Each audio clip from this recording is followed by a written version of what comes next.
1 साल 2 साल 1.5 साल 5 साल ही ड्यूटी करानी थी, तो इनको आपने बोला ना डंडा दिया जाता है, तो इनको असले की ट्रेनिंग दी क्यों? वो पैसा क्यों खर्च किया गया?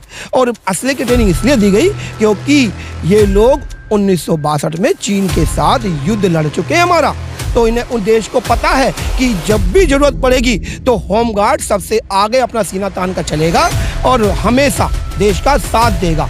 प्रचंड जब देश की वैश्विक महामारी कोरोना था, उसमें दिल्ली पुलिस के जवान नजर तो आते थे, लेकिन उससे ज्यादा खाकी पहने हुए दिल्ली होमगार्ड नजर आता था।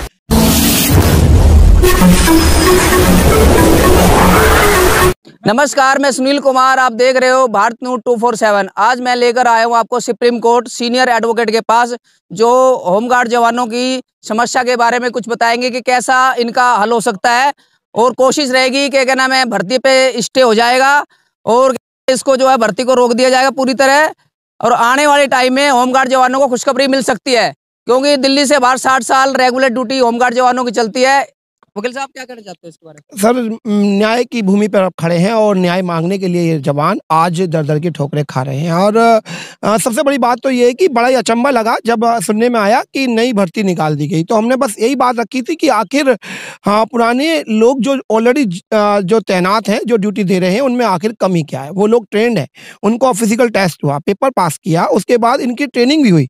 इनको राइफल 303 जो कि युद्ध में लड़ने वाला हथियार है, उसकी ट्रेनिंग इनको दी गई, और उसके लिए ट्रेन के लिए लाखों हजारों करोड़ रुपए खर्च भी किया होगा सरकार ने। और वो दिल्ली में वकील साहब इनको क्या नाम है डंडे दिए जाते हैं, हथियार नहीं जाते, जो कि हथियार की ट्रेनिंग होती है। दिल्ली से बाहर आपका बिहार है, पंजाब है, ठीक है जी, उसके बाद और कौन सी जगह आपको मिलती है? यूपी है। यूपी, बिहार और पंजाब में इनको असला दिया जाता है, लेकिन दिल्ली में इनको असला नहीं दिया जाता, जो कि वहां पे असले के इनको लाइसेंस भी बनाए जाते हैं। अगर कल को होमगार्ड जवानों को नौकरी से निकाल जाते हैं तो उनको दूसरी नौकरी ले सकते हो असले के बेस पे। लेकिन दिल्ली में होमगार्ड जवानों से भेदभाव किया जाता है। बताया जाता है कि कई तो सीनियर ऑफिसर इनको क्या नाम है चाय पानी पिलवाते हैं, इनसे क्या नाम है टिफिन साफ करवाते हैं। तो इसके बारे में आप क्या कहना चाहते हो कि इनसे भेदभाव दिल्ली में हो रहा है कि नहीं हो रहा?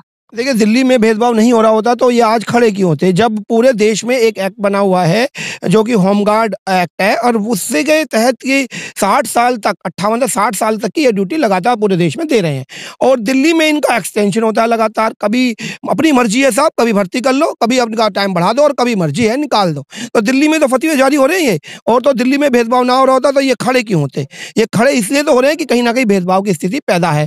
और लगातार आप जो सवाल अभी इनके साथ या मेरे साथ करें, मैं चाहूंगा पत्रकार महोदय जी, एक बार आप दिल्ली सरकार के नुमाइंदों के पास भी जाएं कि जब सबको एक बात समझ में आ रही है तो उनको क्यों नहीं समझ में आ रही है। सरकार को छोड़िए, दिल्ली हाई कोर्ट को भी बात समझ में आ गई, और तभी जो भर्ती की प्रक्रिया उस पर रोक लगाई गई है। सीएम केजरीवाल से पर्सनल मीटिंग के लिए लेटर लगा चुके हैं, शनिवार और एतवार को मिल सकते हैं। एक रिप्लाई भी एक होमगार्ड के जवान ने लगाई थी, आया था उनके पास, लेकिन वो मिल नहीं रही होमगार्ड जवानों से।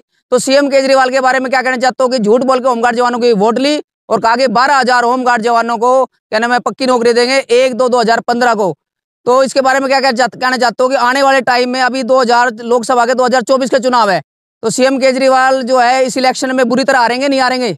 देखिए सर, ये तो जनता, देश के जो देश की जनता है, राज्य की जनता है, वो बताएगी। लेकिन बड़ी बात है कि मिलने के लिए जो मना कर रहे हैं, आपने जो पहला सवाल उठाया, मिलने के लिए तो वो आज के समय में हर किसी से मना कर रहे हैं। अभी उनको लगातार कौन ढूंढ रहा है और किससे वो मिलने के लिए लगातार मना कर रहा है, ये भी आपको समझ में आ रहा है।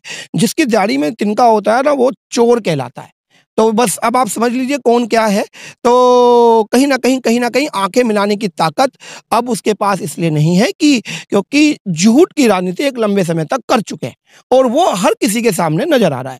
तो अब देश की जनता के ऊपर है तो कि क्या आने वाले समय में निर्णय रहेगा। व्यक्तिगत निर्णय ये कहता हूं कि यदि मैं अपनी व्यक्तिगत बात करूं तो कहीं ना कहीं तो इनको छला जा रहा है, और छला इनको ही नहीं जा रहा, देश की जनता को भी छला जा रहा है, क्योंकि देश का ही पैसा इनके ऊपर खर्च करके इनको ट्रेनिंग दी गई होगी।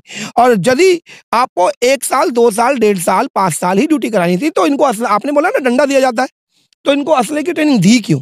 वो पैसा क्यों खर्च किया गया? और असले की ट्रेनिंग इसलिए दी गई क्योंकि ये लोग 1962 में चीन के साथ युद्ध लड़ चुके हैं हमारा, तो इन्हें उन देश को पता है कि जब भी जरूरत पड़ेगी तो होमगार्ड सबसे आगे अपना सीना तान कर चलेगा और हमेशा देश का साथ देगा।